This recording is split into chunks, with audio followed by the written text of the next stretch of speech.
Hello, everybody. Welcome back to Tea with Publicity. Happy Tuesday. I am so excited for this week's episode. I am interviewing Bria Jones. You may know her from Instagram or TikTok. And if you don't worry because you're going to get to know her very well in a little. She is super cool. I love that she has a really unique perspective and just such a great person to follow on social. So I'm really excited for you guys to get to know her even better. And as always, I will let you guys know what is weighing on my heart this week. We're going to catch up, then stay tuned because we will do the Ask Alyssa segment where I answer your advice questions and do my best to give out some advice. And then we will spill the tea. There is a lot to talk about. I have on my list here the Kardashians, because we recap every week. Justin Bieber, he has paralysis in his face. Britney Spears got married. We're going to discuss her wedding and a few documentaries and shows that I watched. Before we get into the interview with Bria, let's chat. So I noticed last week something really interesting. I have been feeling, I would say, off for about 5 days. Nothing to do with work, nothing to do with anything other than I honestly think if I had to pinpoint it, I think the root of me feeling weird is summer, which sounds like ridiculous because we wait for summer to come. But if I had to guess, I really think that's what's making me feel weird. I think switching into skimpier clothes, having FOMO, even though I feel like you guys probably look at me from the outside like I do cool shit, I look at other people and I'm like, oh my God, they're doing a million things every weekend and I'm not doing anything. And I never, ever have FOMO from social media. And I never get I never do the whole comparison thing on social media. But lately this summer, I think because my parents normally have our house at the Jersey Shore and we don't have it this summer because it is getting rebuilt. So it's just a plot of land right now. And I think that I'm getting FOMO, or not even FOMO. I can't explain it because I'm seeing people in the Hamptons partying and it's I don't really want to be there, but I feel insecure that I'm not. Do you get what I'm saying? It's this weird in between of, I don't really want to go out and black out this weekend, but then it's should I? Should I be there? Is it not cool of me if I'm not there? I'm just feeling weird about it all. Summer's just really, I think, affecting me a little bit this year. And maybe it's the first year that I don't have my house and that's why. And I know I'm saying all of this knowing I have upcoming plans. I'm going to the Hamptons in 2 weeks. I'm going to Italy for 2 weeks. I'm doing all of these things. I have 2 family weekends planned. I have all of these things to look forward to, but I'm still just in a weird place. And I think it's just been transitioning from wearing leggings to biker shorts and sweatshirts to bathing suits and everyone having plans and feeling left out and just feeling weird about things. So I've been in kind of a weird little space about that. And I'm sure everyone feels that way. Jared Freed, he's a comedian. He joked, he's oh, it's time to see everyone in Europe this summer and wonder how they afforded it. And it's so true because even though I am going, I'm still how the hell are these people affording this? Because I'm booking on credit card points and going with Jill's dad who's paying for our hotel. There's little things that make it doable for me. And I feel the same way sometimes. I'm how are these people going to the Hamptons every single weekend when I know damn well that staying at Gurney's for a weekend is well over $2,000. So whatever. It's in my head. I'm sure you guys feel it too. And I'm also really curious what people outside of New York and New Jersey and Connecticut feel like, because I wonder what kind of summer FOMO it is for them. And I wonder how watching influencers in the Hamptons makes you guys feel. Because it's so close for me. So I have this feeling of well, I could be there, but I wonder how it makes an outsider feel just watching all of these people be bougie all summer. So let me know, weigh in. speaking of being in a weird headspace, I put up a TikTok last week, and I think a lot of us are self-deprecating, and it's just a way to joke. It's a way to be humble. But then there's a point where being self-deprecating is being taken too far. And I noticed I put up a video and I had no makeup on, and I just felt like my hair needed to be washed. It was feeling greasy. And I said in the video, "Don't look at me right now. I'm disgusting." And then I jumped into the context of the video. And in my head, I really thought nothing was wrong with that. I was feeling completely fine about posting it because I feel like I always put a disclaimer when I don't feel like I look good, or I feel like people do that. And then I posted it, and the T Tribe started commenting on it, being like, "You look beautiful. What are you talking about?" Or "Don't talk to yourself like that." And just people, one after the other, being like, "Why are you saying you're disgusting?" And I had to sit there and really listen to what you guys had to say and take it in and digest it. And I was like, why did I say I was disgusting? Like, I look perfectly fine in that video. And honestly, yeah, I have no makeup on, but like, I look pretty. Why am I belittling myself so much? And then I realized, I brought it up in therapy, and my therapist was like, "That makes me really sad for you. Like, it makes me sad that you saw yourself that way. And not only that you saw yourself that way, but that you vocalized this to other people." And then I started feeling shameful. And before I even told her I felt shameful, she was like, "And now you're going to feel shame for posting that." And I was like, "Yeah, I'm already feeling shameful." And she's like, "Don't." She's like, "It's part of the human experience. Like, you noticed that you were being self-deprecating in an unhealthy way. And, it's just about moving forward now." But I kind of just realized, like, that was such a reflection of the negative headspace I was in.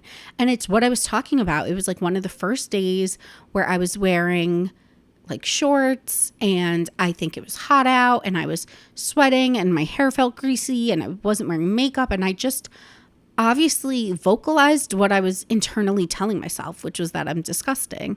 And that's so messed up. Why do we talk to ourselves in these negative ways? And negative self-talk is just, it doesn't do anything. My therapist always says, you can't hate yourself into loving yourself. You can't just bash into your head, "Oh, you're fat, you're ugly, you're disgusting," thinking that's going to motivate you to be the opposite of those things. If anything, it just reinstills this like belief in ourselves that we're not worthy. And I had this moment of realization where I was reflecting, watching this video through your eyes, because had you guys not pointed out this negative self-talk to me, I wouldn't have even noticed, because I didn't think anything was wrong, which is why I even did it to begin with. And the whole thing was just such a learning realization for me to be like, why am I talking to myself this way? And the last few days, like, I've kind of been feeling in the dumps a little bit. I still do have some personal life stuff going on. You guys know I mentioned a few weeks ago that someone in my life that is the closest person to me outside of my parents and my sister is very sick. And like, I've really been going through a lot, and I can cry. Like, I'm trying to give myself grace with that. And I'm like, am I feeling this way because of that? Like, am I not feeling my emotions and then, taking it out in these other ways? But sorry. I guess it's affecting me more than, I guess I realize because I cry, but I'm just, I'm dealing with that. I really don't feel stressed about work or anything. So I know it's not work. I really think it's summer, and then this family thing, like, it's just making me feel in a negative headspace about myself. So today I got up and I put makeup on. I even put my extensions in, which I haven't done in like 2 months. And I was like, granted, I'm in a sweatshirt, but that's because I'm working from home. But I was like, I just want to feel good, and I want to build my confidence. And I'm sure a lot of people are feeling like that, having to be in shorts and it's just a hard time. So this is just me. I don't have the answer. I'm not, better, but I know you can't fix things overnight. I know things aren't just always snap your fingers and then they're better. But I woke up, I took the right steps to be mentally strong and healthy today. I cooked breakfast, I'll cook lunch. I'm just going to take it day by day. And that's all I could do. And I think it will get better the more I instill confidence in myself. And yeah, I just wanted to be open with you guys about that because definitely something, I don't know, I've just had anxiety and I haven't had anxiety in a while and I'm feeling a little out of my comfort zone with my anxiety right now. So just trying to get myself back on track this week, and it's okay. Like I said last week, we have good times, we have bad times. Life goes in and out and up and down, and all you could do is just try to get yourself back on track and just have faith that everything will be okay. So thanks for coming on that emotional roller coaster with me as I just poured my heart out. I didn't expect to even get emotional, but like I said, I'm just someone I love. When they're struggling, it rips you apart because I don't know, things you think. Sometimes we go through life and we don't realize that things could happen at the drop of a hat. Drop of a hat, that's not the saying. Drop of a dime, whatever the saying is. Things could happen in a flash. And we don't always realize that. And it just kind of puts everything else into perspective. So a few lighter things before I get into the interview. I did, if you guys remember, and if you're OG, a sugar baby episode a few months ago where I had people write in that are sugar babies, aka have sugar daddies, and I put a clip on TikTok, as I do, promoting the episode, and it was me reading something someone wrote into me saying, I'm a sugar baby and my sugar daddy flies me around from state to state, yada, yada, all over the world. He pays my rent, he pays my cars. So I posted it to TikTok and it went viral.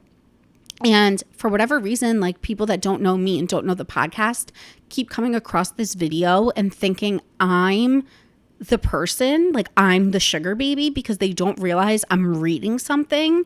They just hear me saying, I get flown around, I get pampered.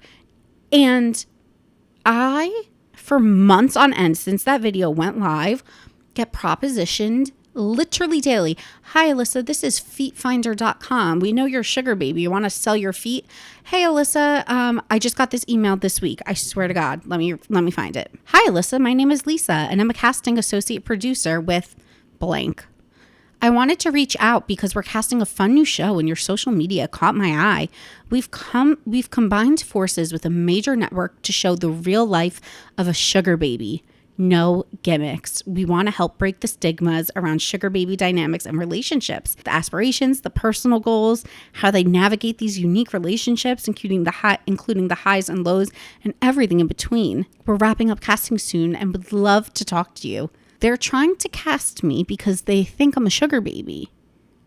The whole world thinks I'm a sugar baby. I literally get emails all the time from like sugarbabies.net. Like, hey, let's join our sugar baby network. I'm like, guys, I'm not a sugar baby. I was reading someone's submission. So just a funny little fact about me is that the whole world, probably people I know, think I'm a sugar baby. And like, whatever, if I was, I would own it, but I'm not. So that's why I think it's funny. And then last thing that I want to talk about before the interview is just that I found myself on like, I don't know, sometimes at night, it's like 12 a.m. and I just find myself scrolling on TikTok, and then I find myself on like a new side of TikTok that I didn't know existed. And I found myself on Trailer Talk, and I love Trailer Talk. I'm obsessed. So basically, this video came up of this girl being like, I am so sick of the stigma around living in a trailer because she's like, I have a 3-bedroom trailer with 2 bathrooms and I pay $500 a month, and I'm not trash. I'm just freaking frugal, and I'm actually smart for saving money so I could buy a house one day. it put me on a spiral. I was like, I can't even tell you guys how much I pay for my New York City apartment. You would throw up. I pay thousands of dollars for my 1-bedroom, 1-bathroom apartment in New York. So I'm like, what's this trailer talk? Like, I'm just so curious. So then I did a deep dive. Then I'm watching this other girl. She lives in a trailer. They're not like trailers on wheels. They're like trailers on plots of land, and they have acres and acres of land. And these trailers, both of them paid $500 a month for multiple bedrooms, multiple bathrooms. I don't even know what state these people were in, but I was just in awe. So then I'm like Googling. I'm literally like hashtag trailer life. And like, let's be honest, I'm not going to live in a trailer because I'm not moving out of New York City. But I was just amazed. And I agree with the girl. Like, cut the stigma. This girl is living large and saving so much freaking money so she could buy a house. While I'm out here blowing money on rent, she's doing it right. I was just in awe. I was completely in awe. And I was just like, wow, I am so stupid for living in New York City, paying this much money when people have 3 freaking bedroom houses with 3 acres of land for $500 a month. So yeah, if you need like a rabbit hole to go down trailer talk. It's fascinating. It is so fascinating. Okay, guys, here is the interview with Bria. I hope you enjoy and stick around because we are doing Ask Alyssa after, and then we are spilling the tea. Okay, guys, I am here with Bria Jones. Bria, thanks for joining me. Thanks for having me. You're someone I've wanted to talk to for a while, so I'm so excited we were able to make this work. And I'm just so impressed with you and your ability to like have your brand expand on so many different like networks and channels. Like, you have followers on TikTok, on Instagram, on YouTube. You used to have a podcast. Maybe it will come back soon. Like, you have a million things. And I'm just like, Yeah. how? Yeah. No, I'm asking the same question. How? No, it's awesome though. And same here. I'm so excited we could finally connect because I feel like I already know you. Like, I know, so many people across the world. And then I'm like, oh my gosh, when I meet these people in person, it's like very surreal. Mm-hmm. But yeah, there's so much happening. And it's funny, like, hearing your perspective, because I think in my brain, I'm like, I could be doing more. Like, it's one of those things, you know, and I'm trying to be better with myself about that and understanding, like, I am doing a lot. But, you know, I just recently hired like my first few employees. I have an assistant now, and this all happened in like the last month, literally. Wow. So to your question, I had to get help because I could not do it all. Well, the one thing that like really draws me to you and your channels is your transparency about every topic, really. Like, I think you talk about so many things really openly, but I was really intrigued when I saw you posting about making 6-figure months. And yeah, obviously, as someone in the same industry, like, I know the numbers and I know how lucrative it can or can't be, but it's just always been so fascinating to me, because anytime someone could pull the curtain back and talk about financials and talk about money and success and give pointers, I just think it's so helpful. So, what like made you decide to do that? And also, like, just curious to pick your brain and see if there's any tips that you have for anyone. Yeah. So transparency, I feel like, for who I am in this industry, being like a woman of color and really having to figure a lot of this out from the ground up, I feel like I have no reason to be in this position and gatekeep.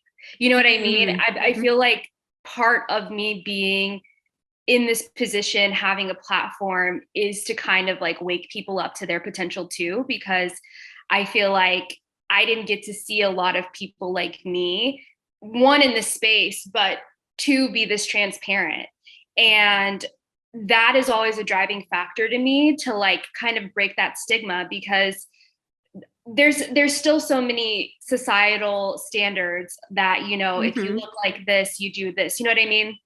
So to be someone, to be like in my 20s, a Black woman and someone in my family who, you know, I'm literally the first in my family to do something like this and reach this amount of financial stability is I want to scream it from the rooftops, you know, That's like so I cool. just feel like I have no choice but to. And I feel like I have created a mindset for myself that there is enough for everybody. It really depends a lot on what you think you're capable of and what you're willing to put out there. But yeah, I just feel like I'm so lucky to be able to be here, and I want to share that with other people, because seriously, if I could do it, other people can too. Yeah, that's really inspiring. And also it almost like what I'm hearing too is like you like found the secret sauce a little bit. So you're like, why Mhm. wouldn't I tell people? Because if I could do it, you could do it. And if I Yeah. believe in myself, I believe in you. And I think that's such a good way to be, because I just think, and it's the way I like to do business, I think helping people and giving people like bits and nuggets of information instead of like gatekeeping things is Yeah. the best way to be. And yes, sometimes it like burns you in the ass. Like sometimes you give people so much and then you just don't get it in return. But it's Mhm. not even about that. It's like I feel I could sleep at night knowing I did my best to like help the people around me. And I feel Mhm. like you're that way too. You're like, I just want to give. I just want to Yeah. help people. Yeah, and what's interesting about this whole thing, I have a video on my YouTube channel. It's like it's actually pinned, like it's the first video you see, and it's about how I made six figures in a month with abundance mindset. Hmm. Because so much of getting to where I was literally a mindset shift. And I read these books. Like, I'm a big believer in law of attraction. Like, I really feel like you're going to get what you're ready for. And so there was a lot of inner work. There was a lot of breaking these generational things that I Hmm. took from my parents and learning to be aware of them so that I could scale my business better. Because, like, for example, when I would get money, I would hoard it. But as a business owner too, you understand that you have to like invest in yourself to get a return. So breaking that scarcity mindset was a part of my business plan. And everyone, I think traditionally you hear like, you got to hustle, you got to work hard. That is such a small portion of it, because I know many Yeah. people who work their asses off, who still are like barely making ends meet, living paycheck to paycheck, if that. So clearly that can't be it, right? There has to be more to it. And I feel like I've had the privilege of working under so many very wealthy people and high status people. And I'm like, wait a second, this person's chilling on the beach. Like, Mm. she has people working for her. I'm like, I've been scammed. Something's not right here. And that's when I was like, okay, I got to rewire some things here, because I think that's priority. That was like it just resonates with me so much, because you're right. Like, how many people do you know that work two jobs around the clock? They work nights, they work mornings to provide, but they're not making six figures or Mhm. six figures plus. And you're right, it's not about working hard necessarily. It's about Mhm. almost like working smarter. Yes, And 100%. I think I think that's really an interesting point, because the one thing I'm really thankful for with my parents that I always say is like they never forced me to go into a certain field. Like, Mm. sometimes growing up, people are like, oh, well, I have to be a lawyer. Oh, well, my parents Mhm. are making me be major in business. My parents were kind of like, look, if you want to go to community college, then go to community college. If you want to go to Yeah. cosmetology school, go to cosmetology school. And I was like, no, like I think I'm going to go to college. Luckily, thank God, by the grace of God, I got into one because I was the worst student. And they kind of were like, do what do you want to do? Like, you're artistic, like you should probably go into graphic design. Like, they kind of Mm. tried to lead me down what I was good at. And Yeah. in turn, I think I really was able to like unlock my true potential and what I was passionate about.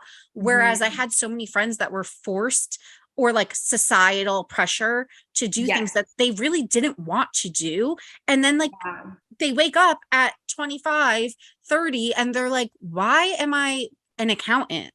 Like, I hate Mm. numbers. Yep. Yep. And to that point, I feel like not operating in something you're passionate about also plays a role into that like ability to easily get money, because I'm also a big believer that when you're enjoying what you're doing, like it really does work itself out. And of course there's going to be those like grind years. Like the first 3 years of me doing content creation, I was not making any money. However, I loved what I was doing so much. I just had this like unwavering faith that it was going to pay off one day, because I'd been putting in the work, and maybe it was delayed gratification, but I knew that it had to catch up. And so I was door dashing. I was literally babysitting anyone's kid, like anything to actually like survive during that time, but also give myself the freedom to create. So I left the 9-to-5 world because that was taking 40 hours of my week. And quite frankly, when I got a little bit creative, I could make up that money, even if I was doing a few odd jobs, but I had more control over my schedule, which in turn made me a happier person, which in turn made better work, which in turn brought me brand deals. So it was this domino effect of operating in that passion and following that. And in operating in your passion, you ultimately end up finding success, and like the wealth comes because you're like aligned. And I feel that same way. I was talking to my friends about this the other day, and I was saying to her, and I didn't even realize how many weird, like odd jobs I did during that time until like now in hindsight, I look back, and I was saying to her, I was like, I literally was offering consulting sessions, like thinking of any kind of skill that I had. Like, okay, I was a former publicist, so I'm going to offer one-on-one consulting. I'm going to host webinars. I'm going to, I don't know, take my social media services and go find small businesses and try to put them on retainer and help them build their social, like on top of like the influencer stuff and doing ads. And I was just trying to find, anyway, I was selling stuff on Poshmark. I was doing whatever I could to make my passion sustainable. And I think it's not, if you guys are listening at home and you're like, well, I don't want to be an influencer, it's not about what we do for a living, because obviously Bria and I do the same thing, but it's about any passion I think that you have in life, just being like relentless in your pursuit of what makes you happy. Yeah, I really think you're spot on with it. It's the principle of what you're doing to, you know, bring that income to yourself, because I think so often, you know, we see it with our parents, we see it with previous generations, that everyone was so okay with just literally devoting 40 hours of their life every week plus or more, you know, to a job that you freaking hate. And I could never get down with that. Like, I worked the corporate job, so I can say that I gave it a shot, but I immediately felt like I sold my soul by doing that. And I was literally like, I think 24, 25. And I'm like, absolutely not. Like, I have got to turn this ship around. And I have this fire under my ass. Like, look, I will literally do anything than be in this position of like settling at such a young age. And I wish that more people would respect their lives more enough to like not tolerate it, you know? And I think we are starting to see it, but it took an entire traumatic pandemic to get people to like leave their jobs. This whole, what's it called? What's the word I'm looking for? There's like a name for it where everyone's quitting their jobs right now. And, it makes perfect sense though, because we had so much time to sit in our homes with our families and literally realize, what are we doing? Why are we doing all this work and working for something we don't actually have any passion or drive for? And you can't even spend that money with the people you love. Like, you have to ask for a sliver of vacation. Like, you know, it's really just, I think people are waking up to this whole concept that something is not right here. And I couldn't agree more. Yeah. And I don't mean to sound like what's like tone deaf when I say that. I just think that we as people need to push more against like having more control over our own lives. Well, I was going to say, it's not tone deaf. It's back to the whole concept of just like, we can control our decisions. Yeah. And it's like, I get frustrated sometimes when people I see are just like complacent, and they're like, well, I don't know, like I'm happy at work, so like I don't think I'm gonna switch jobs, but like I don't like it and I'm not making enough Yes. money. And I'm like, well, why are you just settling? Like, because that's Yeah. just not how I operate. I'm like you, I'm like more, more, more, more, more. That's how And I am. yeah, it's kind of like what you said about having like, we have this one life, and it's like, why are you, we're put here to like live and enjoy. And like, Mhm. why aren't you taking advantage of like all of the possibilities, especially in like a digital age where you really could work from wherever, like get a remote Truly. job and go travel and live somewhere else for a month. So it's hard, but I also understand like you can't make people think like you. All you could do Mhm. is like inspire them to see that it doesn't have to be Right, the way right. And it that's is. like what I utilize my platform for, in terms of just holding that mirror up.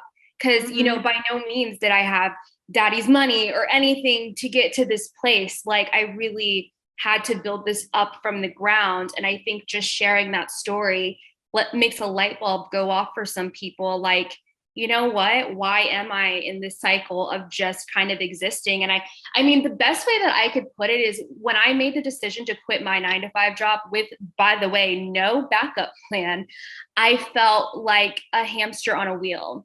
And that's like the only way I can describe it, of like, every day I'm getting up to like exist for something and someone else. And I feel so, I don't know, it was like, it felt so disrespectful to me. Like, I just spent all this money, or my parents and me spent all this money to go to college for me to be here. Like, something felt so off, but I thought I was doing everything right because I was the first in my family to finish college. I Mhm. did all these things, and I thought like, oh yeah, this is it. Like, I did it, I made it, and I get to the finish line, and I'm like, no way. Like, I would have rather not done any of that, and maybe followed that creative tick that I had earlier on, if I knew that I was going to be so dissatisfied when I graduated. That's such an interesting like way to put it. I have a friend who I just respect so much because she's really brilliant, and like not everyone's book smart. like Right. I would say I'm very street smart. She is Same. like extremely intelligent, and she was in finance and she excelled, and it like wasn't even hard for her. Like she Hmm. was just one of those people that just had the brain for it. But she also is an amazing actress and singer and loves the arts, but she pursued business. And Hmm. now we're I'm 31, she's turning 31. At the age of like 28 or 29, she was like, I think I'm gonna be an actor. Like, I I think I'm gonna be an love actress. that. And now she's going for it because, like, Hmm. again, you go for like, we almost, society wants us to go for like the job and the corporate. And I just think it's so brave to be like, you know what? Like, I'm gonna go after what I want to do and what I know I'm good at and what I'm passionate about. And it's really a cool thing to be able to like do that. And I think it's not easy to take that path because it's kind No. of like it makes people uncomfortable because it's out of their comfort zone to see you going out of your comfort zone. Exactly. That is exactly. I get that message a lot because I've shared so much about like my corporate to creative trajectory. And it is scary, especially when you're thinking about all the dollars and all the time that you put behind it. But like I said, I just, what is it all for if you're not fulfilled? You know? And I also don't like, kind of going on a tangent here, I get the question like, what's your purpose? Like, what do Mm. you want in life? And I don't like that question because I like to just do what feels right at that time for me. I don't want to be boxed into anything. I don't want to be corporate Bria. I don't want to be creative influencer Bria. Like, that's who I am in this moment. But it's like that part of my life. And I feel like we have to give ourselves more permission to fluctuate and evolve and Yeah. change, because we're multidimensional beings. There's just no way you can stay stagnant. You shouldn't have to. What gives you like, where have you found this deep understanding of yourself? Like, I feel like you are very wise. Is it, do you do a lot of self work? Do you talk to a therapist? Because I think I do a lot of self work, so I could tell when other people like are Yeah. evolving and in tune with themselves. And I feel like you're really sure of like who you are and what you want. That's just like the vibe I'm getting off of you. So like, what would you attribute that to? A few things. So I'm very like spiritual. I come from a very religious background. But I would not say that I'm religious anymore. My dad was a pastor and everything. I would say that tapping into like spirituality really helped me with my mindset. I realized I was self-limiting. And in order to get the things that I wanted in life, I was going to have to really like just completely transform everything I had learned and been exposed to, because it wasn't fact. It was just what I knew to be true. And we all live in our own realities. So I read a lot of books. There's one author named Abraham Hicks, which was kind of my introduction to like law of attraction stuff and just generally thinking about your mindset in a much bigger way, even if you're not into like manifesting or whatever. It's just great to like get out of this very small box that I feel like we're conditioned to be in. And I literally spent like 2 years probably just reading so many books on spirituality. And it really helped me. And I think whatever works for you works for you. Like if religion works for you, go for it. But spirituality was one of the most transformative things for me, because it just introduced me to a way of thinking that nobody had ever taught me to look at. Like there's another book called Think and Grow Rich. You Are a Badass. The Universe Has Your Back. Like those are a few that just made me feel like I was in control of my life. Because prior to that, I really thought I was in the passenger seat. And after reading those books, I was like, you know what? I can just go ahead and be submissive to that idea, or I can at least try and convince myself otherwise. And that worked out a lot better. I do have a therapist too. And I feel like that has been very crucial, more so with the element of maintaining success, not getting to it, but keeping it, because there's like an added layer of that comes with success where you're like, oh, like I'm getting the big checks, but people don't realize, I can speak for myself, not coming from money like that. I had a hard time accepting success. I had a lot of guilt, a lot of shame. I didn't think I deserved it. Even though I did all this prep work to get there. Right. So therapy really helps me to question those beliefs. Like, why don't you think you deserve these good things? And kind of be aware of that. And I'm not perfect by any means at it. I still have my moments, but that helps me a lot. And then I also think, and this one's kind of more blunt, but just kind of being particular about the people I hung around. I think that contributed a lot to what I was comfortable doing, and not being so self-conscious, because I could feel that not everybody was supportive of me. And I think that was like subconsciously stopping me from trying things, doing things, and being fearless. I totally get that. And I talk about this with some of my friends. It's this interesting thing where the more like woo-woo you get, because like I'm 80% on the woo-woo scale. Like I'm like very spiritual, and I'm just so open to signs and this and that. And it's been a journey for me, like you, and it's really helped like evolve who I am as a person. But I notice the more spiritual you get when you are around people who are not on that same like line of thinking, they could either kind of look at you like, oh, you're a little nuts, or you kind of just feel like you don't have as much to talk to them about, because the things that like you're just like operating on different frequencies. But you are, I think you can mistake that as like it comes across arrogant, almost like, oh my God, like we've worked on ourselves so much, so we're above you. It's not that, right? It's a different kind of thing where it's just like, once you've like unlocked parts of your brains that like you are discovering these things about yourself, it's hard to like go back to the surface. It Am I is. explaining that well? No, you are perfectly. Like, you just become, it's like a level of awareness. And it's Awareness, not, yes. yeah, it's not in a pompous way, like, oh, I know that I'm traumatized. Like, we all are. Yeah. But it's just the amount of work you're willing to put in so that it doesn't inhibit your life. Because like my goal personally, I might not say that I have like a defined purpose, but one thing I know that will be constant through my life is to have a joyful, happy life that I'm enjoying. Like, if I'm not enjoying living in my life, something is wrong. And the way that I tick, I got to figure that out. But it's not like I've been in both situations where I'm loving life, I'm living my best life. And I've also been bedridden, depressed for an entire year. So I've been on both ends of the spectrum. But even when I was in that depressive state, I still was working on myself, even if I had only enough energy to just turn on a self-growth podcast and lay there. You know, there's just a little bit of something that you can put into yourself. And over time, you don't think you're doing anything, but you're evolving, you're growing in the smallest ways that make the biggest impact.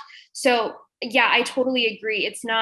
It's hard because when you try to talk to people who aren't as receptive, it can come off a kind of way. And I've definitely bumped heads with like family members, especially because my family is more religious. So when I speak of things like for example, you can say God or whatever. I say like source, universe, and that, like, but I think it's all the same. It's a word. Yeah. It's a word to me, but to them, I sound like a witch. So like, yeah, they're like, what is wrong with you? Yeah, they're like, what are you talking about? Like, you need to be thanking Jesus, God, blah, blah, blah. And I'm like, I'm with you. Like, but we're all calling it a different name. You know what I mean?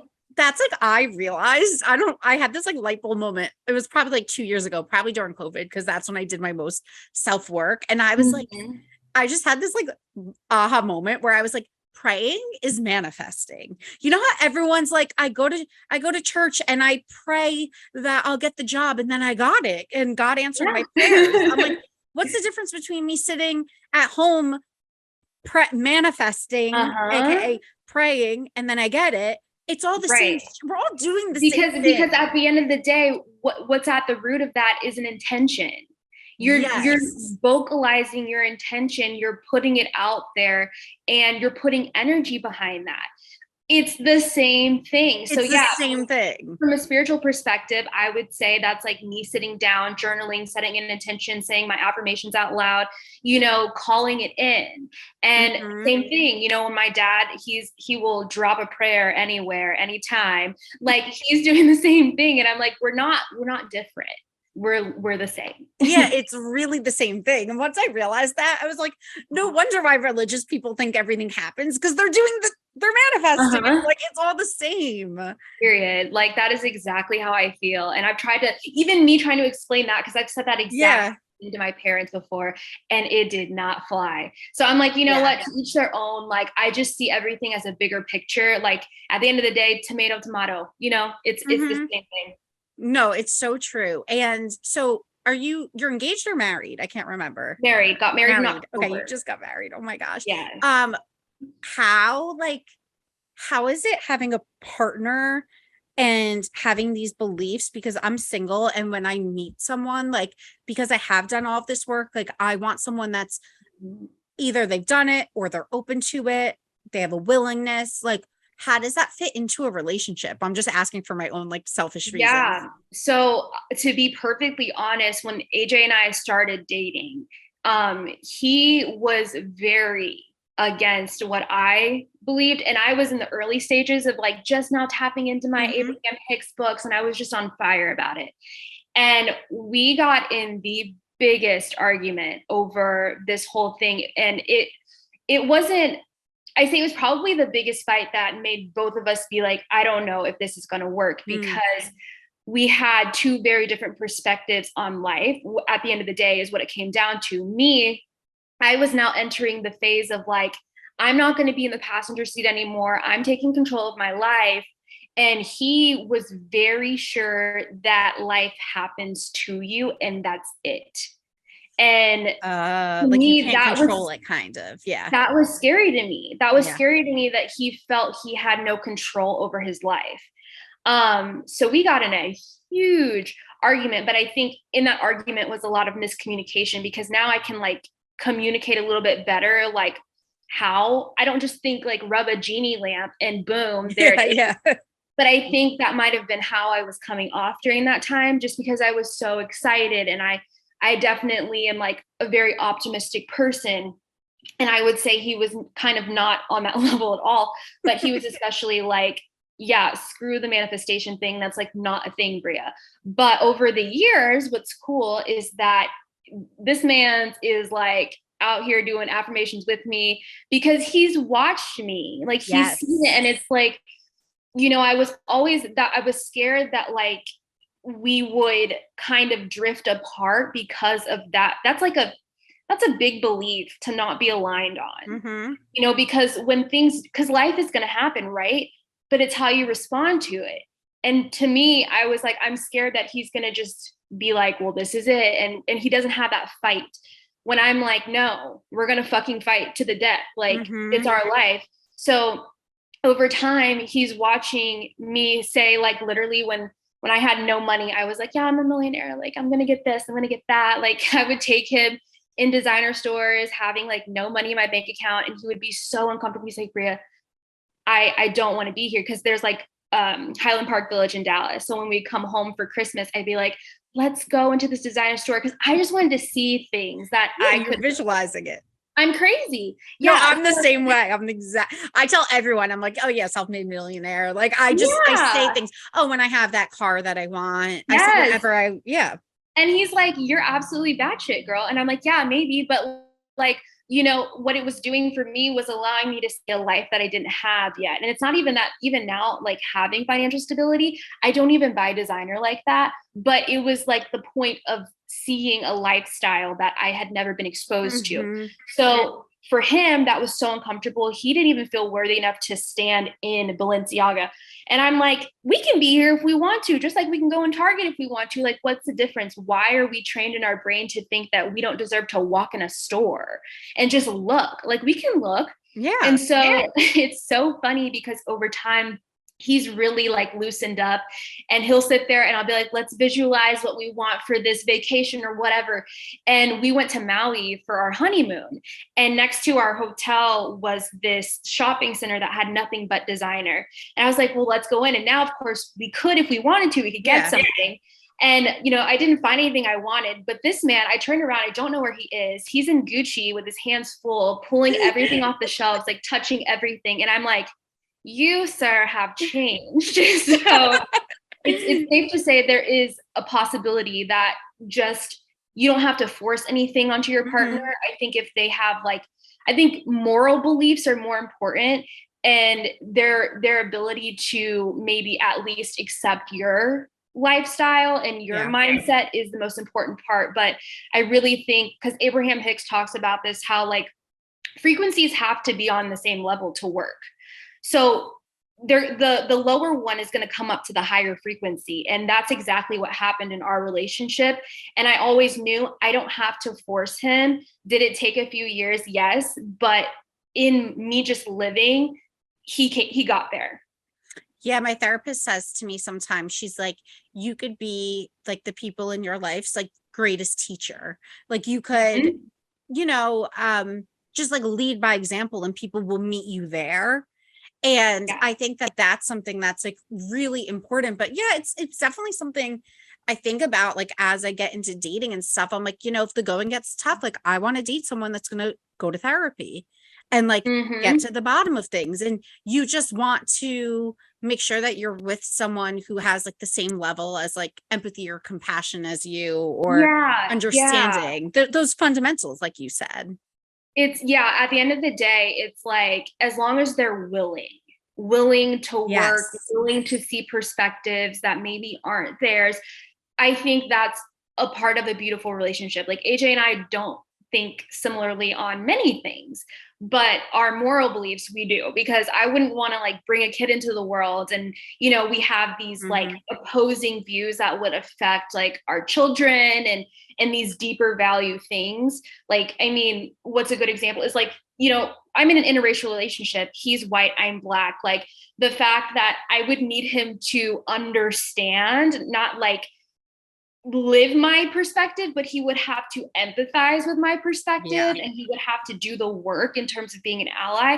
Like that is why our relationship can work in today's world. And so, raising kids. Yeah. Yeah. It's so important, like thinking down the road in terms of like what they can do for the relationship. But yeah, if you want kids, like you definitely have to consider that. Yeah, no, that's so true. It's such a good perspective. I feel like you're one of those people that like, I just could probably talk to you for hours. Yeah. What's your sign? I'm curious. I'm Scorpio. Okay, because I'm a Capricorn and I was like, we're giving very similar energy. I'm Capricorn rising. So that must be why. I always say like, I'm always hesitant to say Scorpio because everyone's like, oh God. But I definitely feel like the older I get, the more of my rising sign I project. And like the Scorpio's in there, but she's like college Bria. Like, I don't know. No, I know exactly what you mean. Yeah, it's been like so nice talking to you. I feel like we just scratched the surface that we might need to do a part 2 because I feel like there's so many more topics to uncover, but like, I just love having these types of conversations and it's so great to have someone like you in the space. And I love like that you're talking about these types of things on YouTube and on TikTok and making an impact. So I hope that everyone that's listening, if they don't already, go and follow you. Where could everyone find you? Yeah, you guys can find me on TikTok, Instagram, YouTube at Hey Bria Jones. And hopefully I'll have my own podcast soon, following in your footsteps there. But yeah, my podcast will be coming out in the fall. And so it's kind of these little casual conversations. And you know, I think my intention is really just to get people to think outside the box and kind of see themselves in a different light. So if you're looking for like some self-growth, then holla at your girl. You're so inspirational. I'm going to stop hitting record, but thank you so much. Okay, guys, let's get into Ask Alyssa. We have a longie, but a goodie. So this person wrote in and said, Ask Alyssa. So I was talking to this guy for about 7 or 8 months. It started out because we were just friends. I wasn't really interested in him. But then the more we talked, the more I fell for him. He initiated conversation a lot. Actually, the conversation never ended. We talked every day on social media platforms, but neither of us ever expressed our feelings for one another. From the way our relationship felt and the conversations we would have, I just felt like our feelings for each other were mutual, but neither of us were brave enough to say something. All of a sudden, I noticed that our conversations were happening a lot less, and I was becoming the one who had to initiate them, and he didn't always answer me. I started wondering why and realized that another girl was probably the reason. I saw them hanging out a few times. I took this as my sign to tell him how I felt because I knew if I didn't, I would probably lose him. One night, I texted him about something else just to see if he would answer. He did, and we were having good conversation. As the conversation continued, I found a perfect time to tell him how I felt. I sent him a text saying that I really liked him and that I had for a long time. He never replied. I later found out that him and the other girl were officially dating. Could he not have at least had the decency to tell me that he was with someone else after I had expressed my feelings? And if we were just friends before, why was he slowly starting to, quote, ghost me when he started talking to her? Anyways, they did not last long. After a couple of months of dating, they broke up. Lately, I have found myself really missing him as a friend. We had a lot in common, and he was always someone that felt like I could count on. Am I crazy for wanting to reach out to him? I don't want to feel desperate, but I also really miss him and know that he will not reach out to me. Maybe I'm not really over him. Would reaching out just make those feelings come back? I cannot stop thinking about him lately. So any advice on what you think I should do is so appreciated. Don't reach out. I'm going to tell you why. One, you even just said in your note to me, you were like, I know if I don't reach out, he's not going to. So it's like, why do you want to talk to someone that doesn't want to talk to you, is how I look at it. Sounds to me like he has no interest in contacting you. And he also had no respect for your feelings in any of this. And I think he's the kind of guy that is going to do this to you again. I think you reach out, conversation starts picking back up. You feel like, oh yeah, things are just like they used to be. And then he's going to find someone else and do the exact same thing to you, because people like this have a pattern. And this might be a little cruel, but I think if he wanted to date you initially, he would have. So it makes me think he would do it again with someone else. And you don't want to just be like a placeholder for him. You deserve more than that. And I know you miss him, and I know you miss talking to him, but I think you guys just talked too much and you got used to having him there, and you shouldn't have to rely on someone that much either way. So my vote is absolutely not. Do not reach out. Just keep telling yourself, like literally say this to yourself every day. If he wanted to, he would. And I don't want someone that doesn't want me. Why waste your time on someone that isn't prioritizing you? You deserve the world. And I hope you realize that. And I really just think, look at this one as a blessing in disguise, because you don't want a guy that's going to just ghost someone anyway, because he already showed his true colors and that's his character, and it's not the vibe. Okay, guys, we just did one Ask Alyssa today. Don't forget, please write me in. I never share who it is or any personal information. So definitely just DM me either on Publicity or Tea with Publicity. I try to check both pretty often. So if you want me to give you some advice, please write in. And since we have a little extra time, since we only did one Ask Alyssa today, I do have some Hibblies I would love to discuss with you guys. Just as a refresher, if you're new and you're just tuning in for the first time, Hibbly stands for hate it but love it. It's when you hate something so much that you actually kind of love it. So the first Hibbly that I have on my list is First Kill on Netflix. So I love vampires, obviously, because I love the Vampire Diaries. And in high school, I loved Twilight. And was it high school or college? Whenever. And I saw, oh my God, Netflix has a new teen vampire show. Like, that is so up my alley. So I put it on. I watch it. I hate it. I literally hate it. It's so bad. But guess what? I can't stop watching it. Like, now I need to know what happens. It is so bad that it's good, but it's honestly pretty bad. But it's still sucking me in because I can't look away. So that is one of my Hibblies this week. I also have the Ollie sleep vitamins on my list of Hibblies. I hate them because I want to take them every single night. I linked them on my Instagram stories again. I think if you go to my highlights, there's like a link section and you can find them under there. So basically Ollie has these like extra strength sleep vitamins, not sleep vitamins. They're like melatonin, but they taste like gummies. You take 2, you pass out. I'm not even kidding, guys. Like, out freaking colds. They work amazing. But the reason why they're a Hibbly is because now every single night I'm like, oh my God, I want to take a gummy. But I don't feel like you should get reliant on stuff like that. But they work amazing. Like, if you have a long flight or if you're just a bad sleeper, I highly recommend them. They're not, obviously they're not like addicting or anything, but they taste so good that I wish I could just like eat them and pop them like gummies. They're so delicious. So that's also in the Hibbly list this week. And now let's talk a little pop culture. So it is time to spill the tea. Let's talk about the Kardashians. What did I say literally 2 weeks ago on this very podcast? I came on here and I was like, why is everyone saying poor Scott? Blah, blah, blah, blah, blah, blah. Whoa, am I okay? Blah, blah, blah, blah, blah. It wants us to feel bad for him. I don't buy it. Kourtney deserves happiness. What does Kourtney come out and say this episode? exactly what I said. She is sick of this storyline. She was really upset that they made her entire engagement episode about Scott when she didn't even remember that conversation took place, and that he had his chance. He's moved on. He's been with other women. He's dating someone new every other week. And she said exactly what I said, that move on. Like, shouldn't we be celebrating the fact that Courtney is happy and she got out of a really toxic situation and now she found true happiness and love and she's with the man of her dreams and she has this amazing blended family, and I'm so in agreement with her.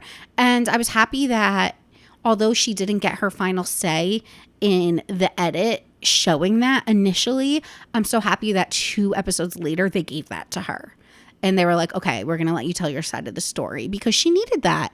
And I also love that they're breaking the fourth wall and showing them talking about the edit and the storyline. And I don't know, it was just a really cool moment. I found it really sad to see Chloe talking about marriage and Tristan, knowing what is to come with his shitty ass behavior. I just think it's like, how many hits can this girl take? And I feel, obviously we know the family has a say over the edit, so they kept it in there for a reason, but it makes me sad for her that she has to relive this now with the world, when it's like, we all know what's happening because it happened 8 months ago, and now she has to relive it again and be embarrassed again that Tristan Thompson can't keep it in his freaking pants. And also, what kind of human is like actively going to therapy and then cheating? I mean, he obviously has a problem. Like, I think that's a problem. Like, you obviously have some kind of like narcissism or like egotistical issue or abandonment or sex addiction. I don't know. I'm not trying to diagnose him. I'm just saying, to me, I think something's wrong if you're that good of a liar and a manipulator, because it seems more of like a mental health problem than like a physical problem. You know, I don't think it's just like, oh, he can't keep his dick in his pants. It's like, no, something psychologically needs to be like worked on, because it's just really manipulative and it's really sad. And I think more so this season than ever, we are seeing Chloe in just like the incredible person she is. She is strong. She is like a leader, a lover. She's everyone's support system. She's just a lovely person. And it's just like, do nice people just always get taken advantage of? Because I feel like that's what's happening. I feel like she's just meeting people with so much compassion and love, and then they're taking advantage of that.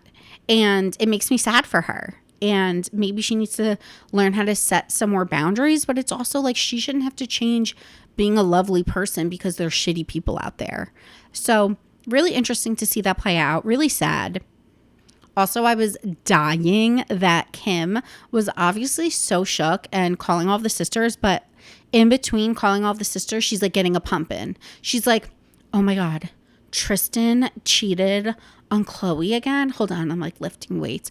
I was just dying. I was like, this girl, when she said, get your freaking ass up, when she said, get your fucking ass up and work, it's because that's what she's doing. She's literally sitting there working double time. She's like solving a cheating scandal and lifting a dumbbell in one hand while multitasking on the phone on the other.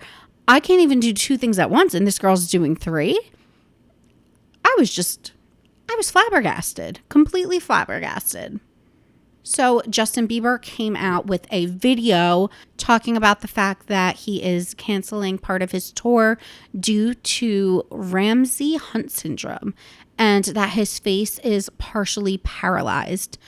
So he goes on to say on Instagram in a video that he has Ramsay Hunt syndrome, and it is from a virus that attacks the nerve in his ear and his facial nerves and has caused him to have face paralysis. He said, as you can see, this eye is not blinking. I can't smile with this side of my face. This nostril will not move. So there's full paralysis in this side of my face. He said, I'm just physically, obviously not capable of doing them, as in the shows. And it just makes me sad. This syndrome, this issue that he's dealing with is known to heal, but also not always. Like, it can become permanent. So that's really scary. I'm hoping that now he's off tour, he could be less stressed and get this under lock and key and just get back to normal. But it sucks when a disease like that, they're like, just don't be stressed and it will go away. It's like, how am I not supposed to be stressed when half of my face isn't moving? It's like counterintuitive or counterproductive, because obviously that just makes you more freaking stressed, I could imagine. So I hope he's just like meditating, doing wellness things, really trying to just focus on himself. But him and Haley have had quite a year between her blood clot, his paralysis. I mean, these two, like, thank God they have each other. I feel like their marriage has been put to the test already, and they're so young. And it's just, they go through a lot. And I think it just goes to show the toll that being on tour takes on your body and your mental health. And part of me wonders, maybe like Justin just shouldn't be a touring artist. And I know that's awful, because I'm sure all he wants to do is perform.